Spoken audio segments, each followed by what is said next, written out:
We're the enthusiasts, and this is our song, Cats and Trees.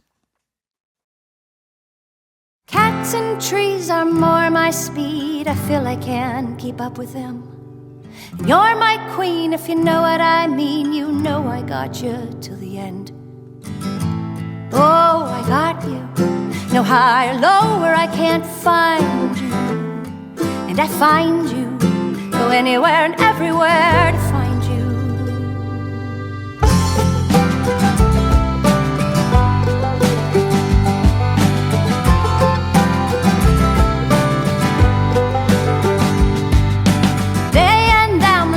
My friends, let's call it supernatural. You don't have to go far, even drive your car. Your head and heart will guide you. When you think you're alone, even with your phone, you only have to step outside. Put your feet right down, take a walk around. You are never alone. And we've got you. Higher, lower, we can't find you.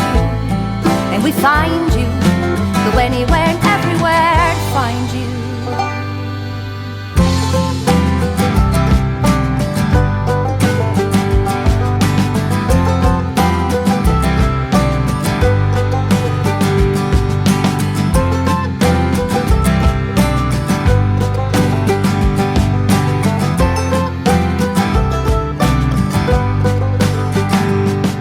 Can you feel the ground? Can the ground feel you? Take a look around. Notice something new. Is it cold outside? Can you feel your skin? Is the moon out tonight? Will you let it in? Will it find you? And it finds you. Will it find you?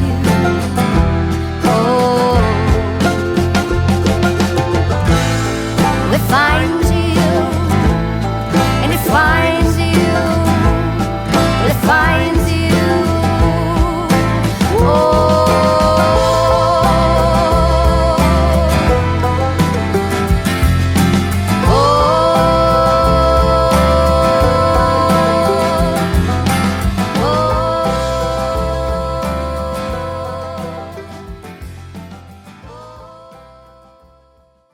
You guys share a brain as siblings, right? That's how you can synchronize your intros so right with such fluidity, right? I mean, they're fully revealed just now. It surprised me even. But do you guys have weird ESP sort of bonds, like you know when the other one's in trouble? You know, yeah. It's not in the mind though. Mm-hmm. It's it's not a mind thing. Yeah, I think it's like in here. Trouble, specifically? Well, or just, yeah, trouble. I mean, just like a Stephen King style, like telepathy sort of. Like, oh, hold on, I gotta tap in. I gotta make this call real quick. Yeah. Time to check in. I have my cousin and I have always been close, and whenever she's in trouble, I start getting nightmares.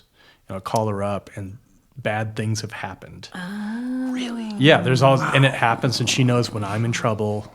And she'll come up and visit, and then just on a whim, and then my life is in shambles, and it's been happening for like a really long time.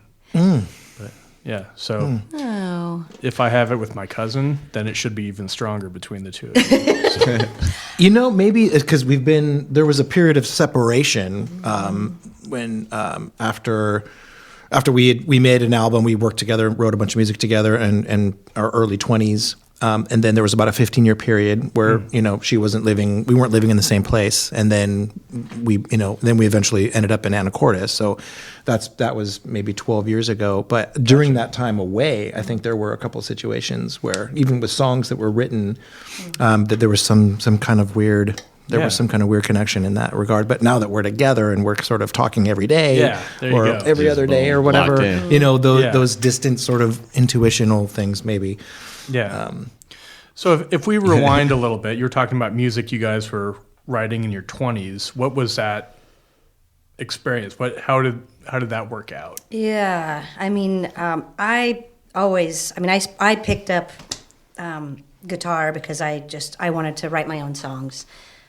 We grew up in the church. My mom was a singer, and singing was always, and music was a big part of like our deep church roots. But for me, it was like, I want to do my own thing. Yeah. And like, so like I took piano lessons and all these, choir and kids youth things, but it wasn't till like I could write a song that like an instrument settled in on me. It's kind of crazy. Like even still, I'm like, I should be able to play a piano, and I can knock things out a little here and there, but like it's because if I write a song, I can write a song on piano, but I can't play the piano. Yeah. So I love that, but I'm also frustrated by that. But those years were, we were together, and kind of like the feelings of what was happening at that time. I mean, joy and kind of coming into our 20s. I'm 5 years older, though, so I was a little bit ahead. But he, on guitar, was just picking up. And so those kinds of, like, telepathic experiences, I mean, that one song, Pool, like, you had this riff, and you're like, I have this riff. And you just started playing it, and then we wrote the song right then. Like, the lyrics just came. I hadn't written anything down. We were almost not even fully sitting down. Like, I remember being in our family room, kind of like kneeling and like, oh, here it is. Here's this song, Yeah. You got to capitalize on that feeling. When it strikes, you really, really got to... You're just tapping it and just letting it flow. Yeah, there's no overthinking, there's no nothing. It's just, it's all happening so fast. Like, let's get it down before it leaves. Whatever magic is happening, like, let's get it in a jar and, like some fireflies, bro. I know. Now it's like voice memos. I'm like, put it on the voice memo. So the record that we made back then, it's funny, just the theme-wise, it can't escape this. It was called Instinctive, and we're about to digitize it. We made 1,000 CDs, I think, and we still have like 400 of them. So this is 1999. We spent a year in the studio. It was the most educational experience. I mean, it was phenomenal. We had this guy that just believed in the music and the songwriting and whatever. But it was the first thing we had ever done, in any sort of professional environment. Sure. But Instinctive was the name of it, and that's very much what it felt like. Was like it was so spontaneous. It was so intuitive. We just had to get this out and had to put it in a form. And we had the opportunity to do that, with this guy, and had a year to do it. It was so fun. It was so expanding and from a creative standpoint. But that word really just perfectly encapsulates what that whole project was and that whole experience. Sure. And then there was a 15-year hiatus, a little bit. Basically, you guys probably toured, like played around with that. A little bit, Not too much. We actually had a gig at I think our last gig was at the Coach House in San Juan Capistrano. It's really sweet, kind of amazing spot. I don't remember how we got that gig, but I realized I was pregnant. Oh, yeah. I knew, and no one else knew. Yeah. And my fella and he was like finishing school, and then like had to go off with the Navy to pay back school, and so like all in like a whirlwind. Was like, we did this thing, we made an album, and now I'm leaving, and so it really kind of stopped cold, and there we had 800 CDs left. But that's when. But it just so happens that we are just like in the next few weeks we're digitizing that record that was beautiful. It's you can't find it anywhere. And my nieces, her kids are like, can we please get that up so we can listen to it, on the streams? And we're like, yeah, that's a great idea. It's a 10 song. It holds up. I mean, it's some great stuff. Yeah. So I was just talking to my buddy on the way here, and he found like a burned CD of some of my old recordings I did on need this. And I was like, oh man, this is so wonderful. I'm so glad that there's an archive of this thing. Yes. And it's made me kind of paranoid about, the mark I'm leaving on this world. There has to be some kind of, because nothing's safe, like just having it up on the internet, with the apocalypse coming, like if there's a meteor or something that happens, like...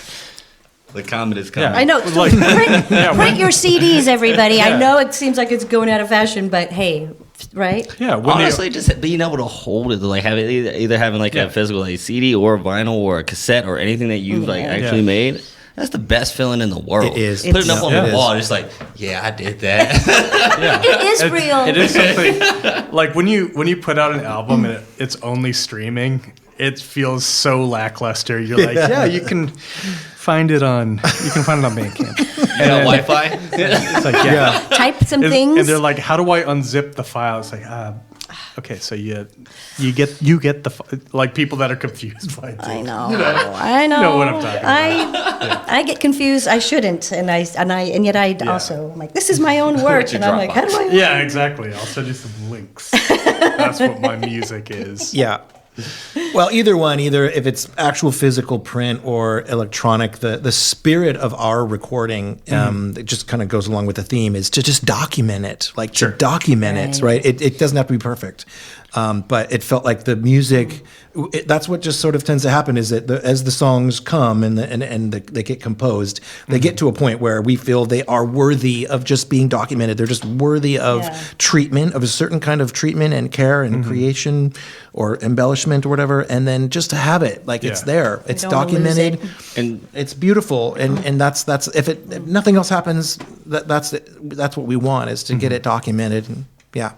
I'm gonna piggyback on your documenting, because one thing that really like kind of just gave me a big smile is when you were talking about how you guys made the first song, saying that, oh yeah, you just came up with a riff, we're sitting on the couch like this, and being able to remember when you made particular songs, or who was in the room, what you ate that day, what the smell was, or whatever. That is one of my favorite things about making music. So the fact, so you're saying like documentation of having that's the first document right here. But definitely. Yes, you are correct. But Yeah, it brings you right back to that moment, Yes. like when you listen back, like, stuff you made 10 years ago, and it's just like you're transported back to that living room on that beanbag chair. It smells like weed in the house, like all of these things. Yeah. Yes. Yeah. But I think it's just from an archival standpoint, it's really important to record and keep safe your music.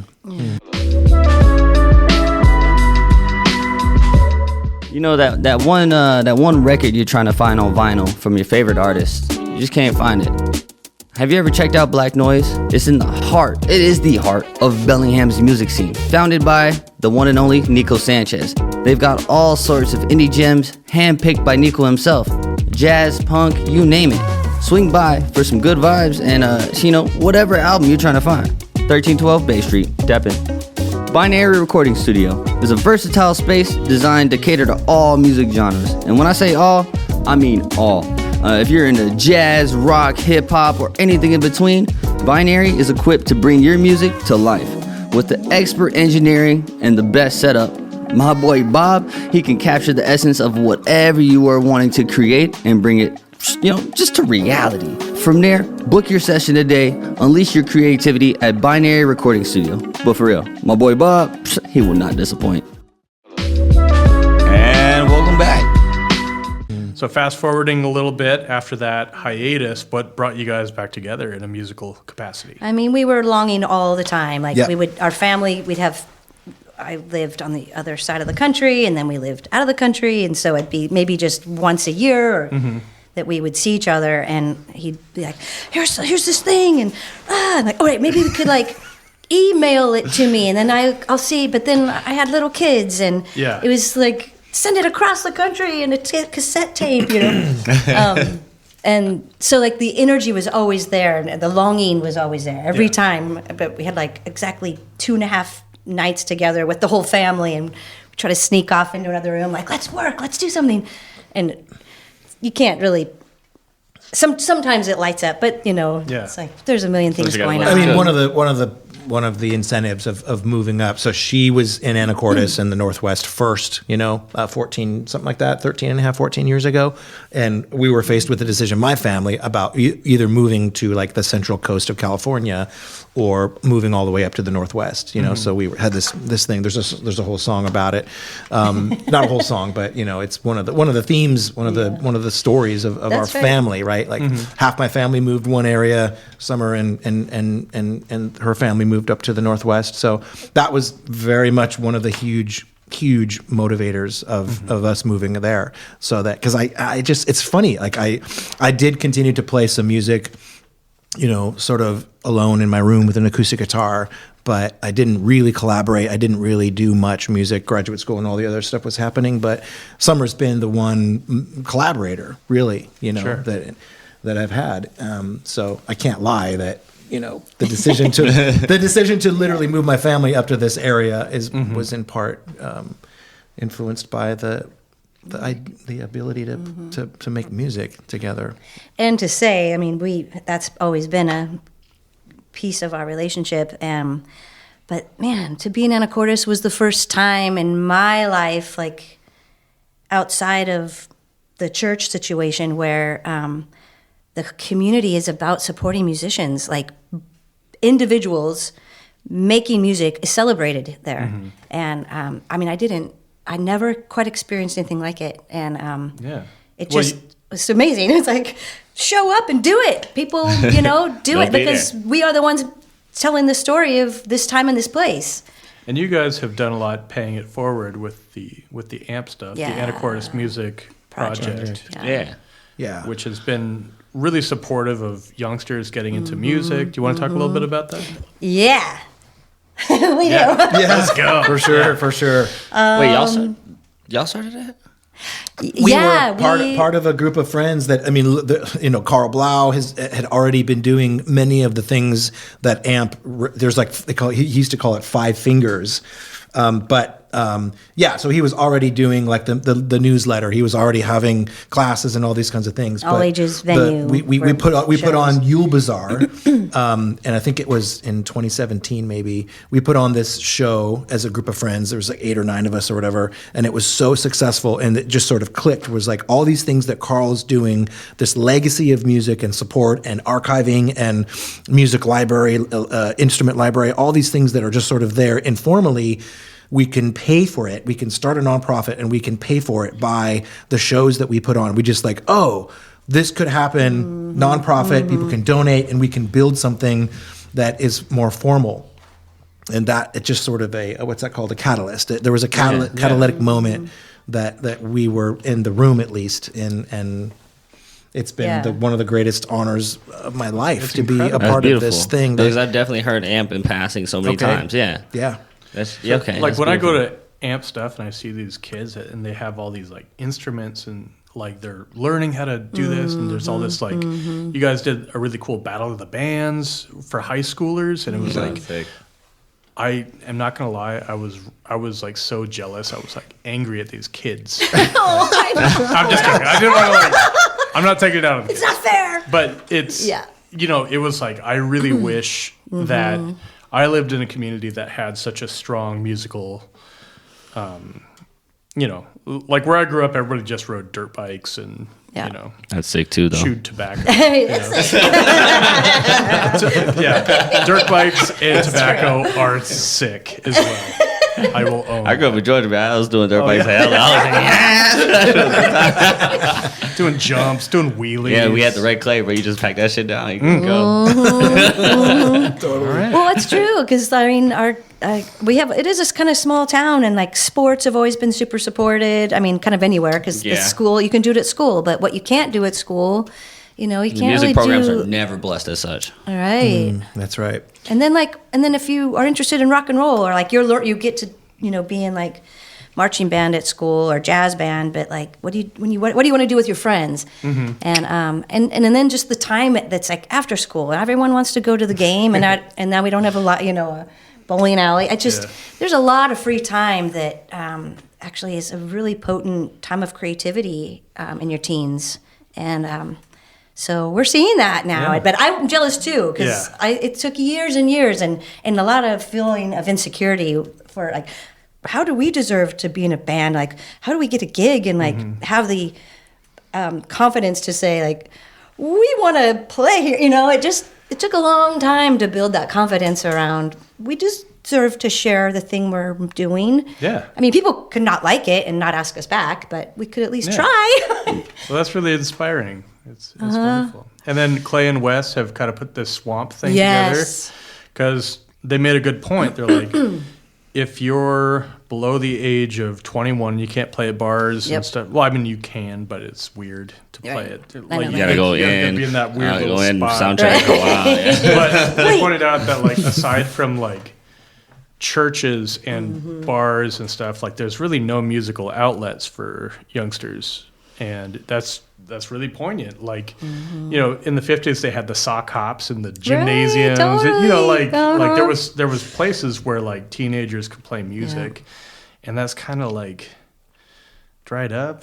You know, there's all these just shows, but there's not a lot specifically in this little neck of the woods. Right. Yeah, the need is so there. It's so clearly there. So it's so exciting. I mean, is it Swamp 3 is going to be happening? Swamp 3 is coming up. Yeah, in the next- March 6th We're or so 7th. excited. So we're Yeah. going to bring a couple carloads of our kids over. We have one of the bands, or two bands are from Anacortes. Nice. It was that the Seraph. Yeah, Seraphic. Seraphic. Man, and that I band know. rules. That was And those, so incredible. just another plug. So AMP started AMP Camp. This is our third summer doing it. It's 2 individual weeks out of the summer, Monday through Friday, and it's like School of Rock. Yeah. So Oh, that's you sick. can come. It's summer camp, so it's fun. It's everyone's welcome. If you've never picked up an instrument, we welcome you. By the end of the week, we will put you in a band. You will write an original song and you'll perform it, and you'll tie dye and play games, and we do all Make kinds posters of stuff. and pose, you know. Oh yeah, posters. Yeah, Get the full merch. experience. Yeah, I love You that. make, Clay comes out and shows the kids like ideas for, doing your logo and making Yeah. a shirt. So all that stuff is part of it. But man, I mean, every year, like those girls met there. Yeah. And then Kathy Moore, the goddess who works at AMP with us, she mentored them for the first kind of like, let's get this going. Like, you're a band. You can be a band. I'll help you kind of Yeah. da-da-da. And then they're just off and running now. Whoa, And, I didn't know amazing. that. Wow. so it grows. The point is, when we're talking about our kids and how we feel about music in our community, Yeah. you have to plant it, you have to water it, you have to tend it, and it will grow, period. Yeah. It will. Well, Tenfold. a lot of it seems like if you put creative people in a room and you give them the means to make something, they're gonna make something. If you put it like that, Yeah. you can probably just leave them alone with recording gear, and they're gonna turn out some stuff. Of course, it's good to know how to record and stuff, but some of that messy early stuff is really invaluable. When you don't know how everything actually works and you're still figuring it out is when you really explore. And Yeah. there's no right or wrong. You're just, I think this, oh shit, that worked. Okay. So I'm like, yeah, that's Yeah. one of my Well, favorites. that is the It's legacy. valuable. That was what Brett Lunsford gave Carl Blau and oh my gosh, Phil Elverum, gave them a 4-track recorder that they're like, what's this? And in the back of the Yeah. business when he owned it, and they started making music, and then wow, we wrote a couple songs, and then doing shows in the back, and so it started there, and then Carl, they just kept giving it back to the community.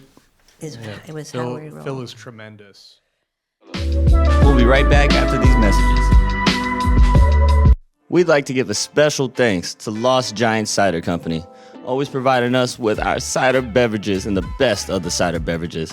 Visit Lost Giant's tap room in the heart of Bellingham at 1200 Meter Avenue in the Haskell Business Center. It's just down the street from Lakeway Fred Meyer. Menace Brewing, located in the Fountain District, is where flavor is unleashed. It serves as a local hub of craft beer and community. Recognized as the neighborhood's premier soccer hangout, I love me some soccer. Menace Brewing isn't just a brewery, it's the go-to spot for sports action and local engagement. Visitors can catch the game, connect with fellow fans, and immerse themselves in the heart of the spirited community. Menace Brewing invites everyone to join them, where every visit feels like coming home. Experience Menace Brewing in Bellingham today. And welcome back. And you recorded in the Unknown. Yeah. The rest Yeah. of Field was recorded That's in the right. Unknown studio. That's yeah. Nick recorded you guys. Do you want to talk a little bit about that experience? Fabulous Nick Wilbur and the beautiful Unknown, that big It's a magical space. magical Magical room. space, magical room. He sublets it to engineers. Really? that's a thing he Yeah. enjoys doing. So that's something I Okay, we'll talk after. want to Yeah. say to you. I think the one thing I'd like to say is the difference between this, because we recorded our first record through them, and again, was an unbelievable educational. I think we did it 3 times. So we might have like re-recorded tracks at least twice, like the full Over 10 like songs. 3 You know, years. Yeah. different drummers, and just different instruments and all that stuff.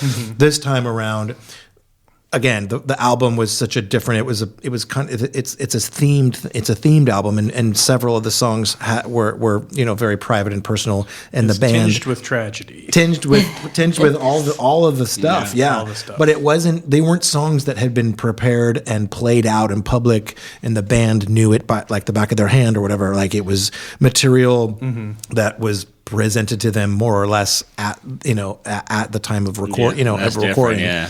And so that was different, and it was fun to see like what happened and the spontaneity and all that stuff. Some of the songs were re-recorded, so that was a really fun experiment. Yeah. And it was really interesting to see this new flavor, this sonic soundscape that you guys were playing with, and this more kind of somber side. Yeah, Because the first time I saw you guys, it was at band camp. And I was very drunk, and you guys played I Don't Want to Die in the Hospital, the Conor Oberst solo song. And it's a deep cut, even for like Bright Eyes fans. And I believe I had an aneurysm right in front of you guys. I was so excited that you played it. Yeah. You and Dennis. Yeah, me and Dennis. We lost our minds together right then. Love but it was insane, like cred. I was like, okay, these guys. Wow. And you guys killed it. It was super cool. And then like fast forward like a year and a half, and you guys are playing at the Unknown, breaking my heart. And I was like, oh man, this is amazing. Thank you. Yeah, it was heartbreaking to watch. Yes. That was a wonderful thing, getting to play that record in that space with our people there and just live, because we probably won't do most of those songs.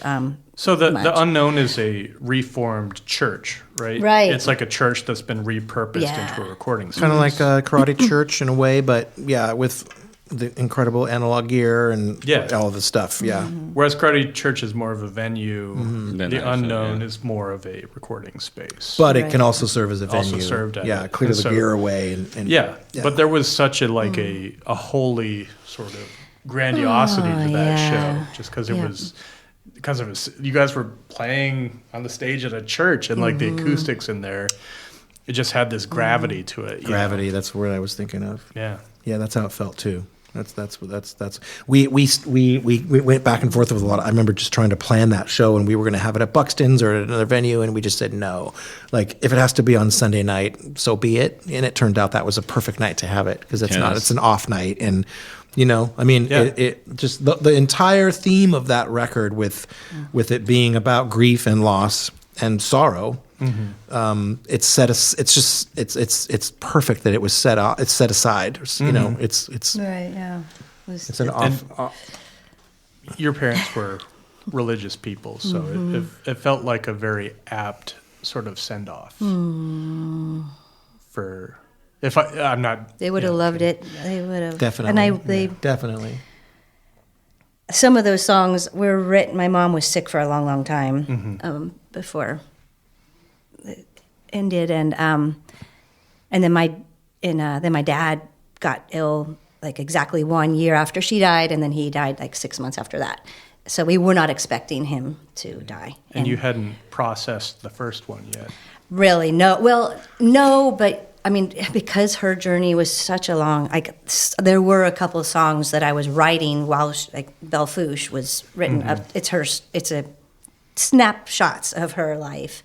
And I actually got to sing the pieces that were parts of the chorus into her ear when she couldn't talk and swallow but I would just I love that I got to do that because that chorus was the part about her actually, the times when she was accepted and all the things that didn't work and all the things that broke her heart, but the thing that was there was always there, and it's Yeah. still there, and it's in us now. You know, Well, it seems important that she was there to experience that. And hear that in that- Absolutely. that sense. Yeah. Well, did you guys want to play a song off of the new record? Yeah. It's called yeah. To Rest a Field. It's Yeah. wonderful. I revisited it again today. Oh, I'm so thankful you. And if you have not heard it yet, you can go on Bandcamp and find it right now at this link right here. Spotify, and you can buy it on CD too. All the streams. Right Yep. Here's Yep. the link right here. And we in it. Okay, I think vibe we're gonna move some microphones. Okay. We're gonna press pause, move some microphones around.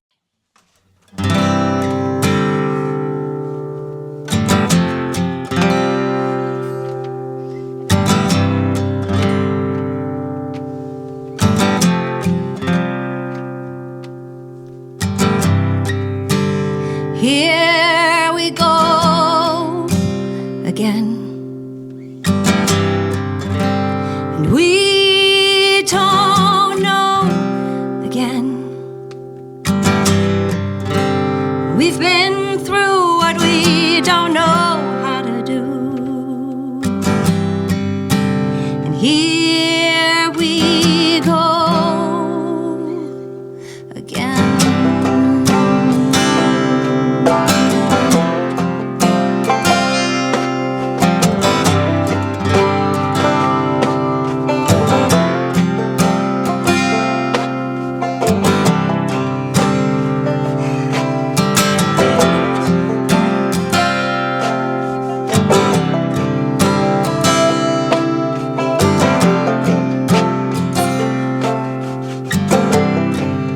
I see your eyes lose focus.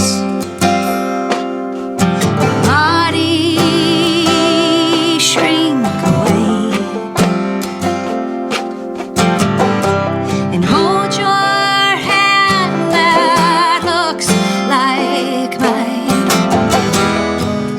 I feel the cold coming in.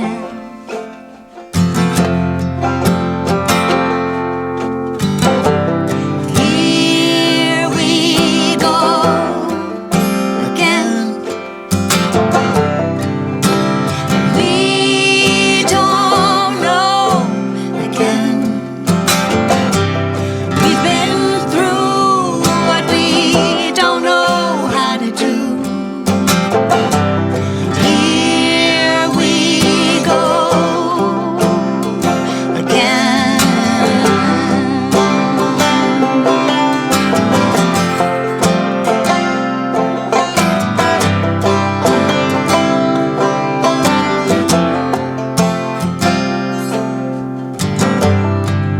We recorded your voice today, and you lost track, repeated your words. But I remember I'm not losing track. I remember everything.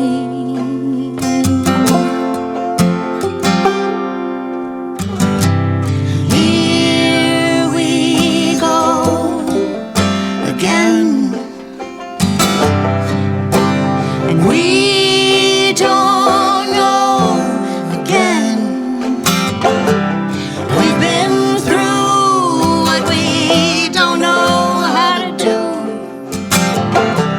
But here we go again.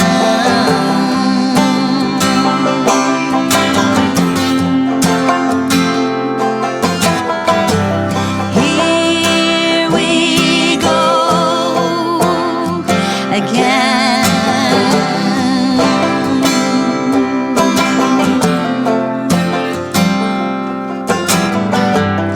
Here we go.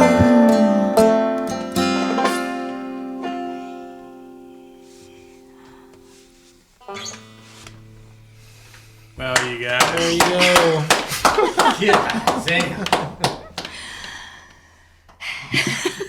That was beautiful. That was very powerful. oh, those F chords over and over like that. Yeah. F chord do be a bitch. Oh man, I know. That's in the chat. Can I Only when I'm do the advice? recording. Can I do the last thing? Can you what? Just trust me.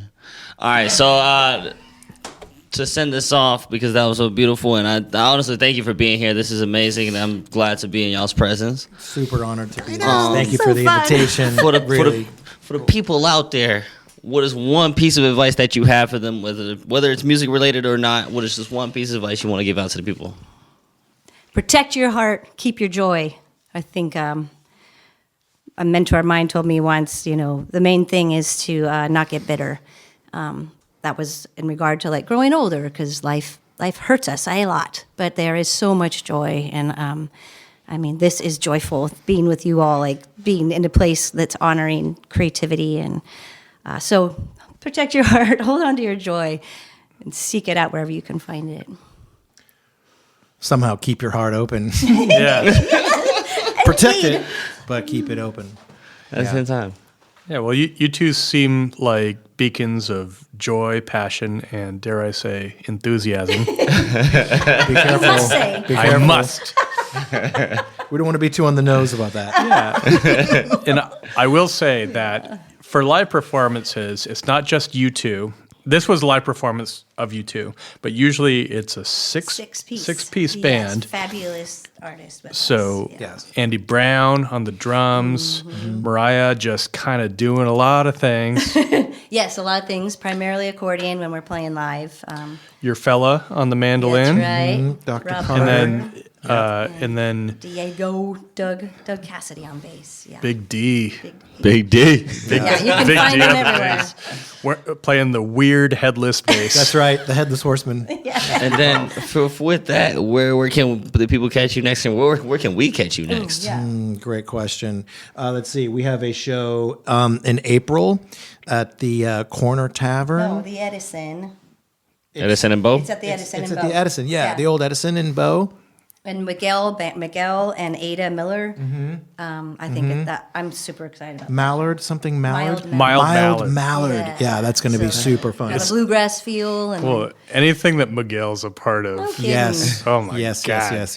That guy's an animal. I know. Yeah. Yeah, it's nice camping next to him too, because it's the first thing you hear in the morning, him just noodling on the guitar, and it's beautiful. Yeah. I love that. No, he's got a wild side too. Yeah, well, he does. It comes out. For sure. I Oh, know. for sure. He's like Hendrix. He has this like presence. Yeah. And I like when he really starts to sing, I love it.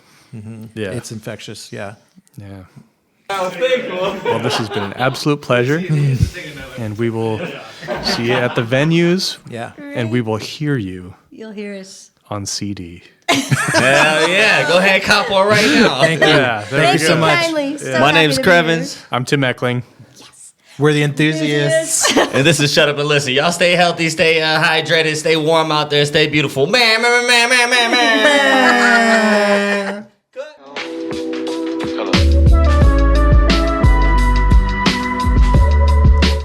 Thanks again for tuning in to Shut Up and Listen.